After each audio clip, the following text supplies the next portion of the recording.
आदित्य ओझा।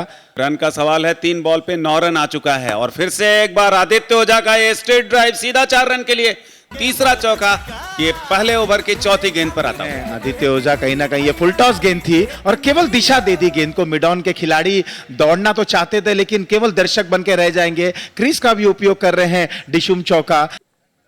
Over number 6 की शुरुआत होती हुई पहली गेंद, और पहली गेंद पर घूमकर खेल दिया इसे, स्क्वायर लेग सीमा रेखा के बाहर गेंद जाती हुई सिक्सर।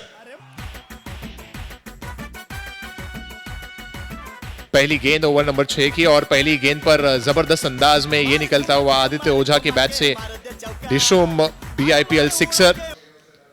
आखिरी गेंद इस ओवर की, और इस बार बड़े स्ट्रोक की कोशिश है और निश्चित ही गेंद जाती हुई बाउंड्री लाइन के बाहर, लॉन्ग ऑफ सीमा रेखा के ऊपर से ये निकलता हुआ डिशुम BIPL सिक्सर।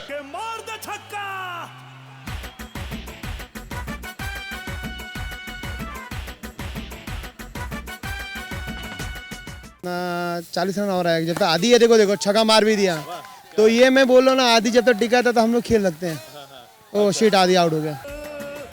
क्या जबरदस्त कैच सुधीर जी, आप देखें, बहुत ही लाजवाब, अपने पीछे की तरफ दौड़ लगाना और फिर इस तरह का कैच पकड़ना, लाजवाब कैच वहां पर देखने को मिलता हुआ, जबरदस्त कैच वहां पर पकड़ा है।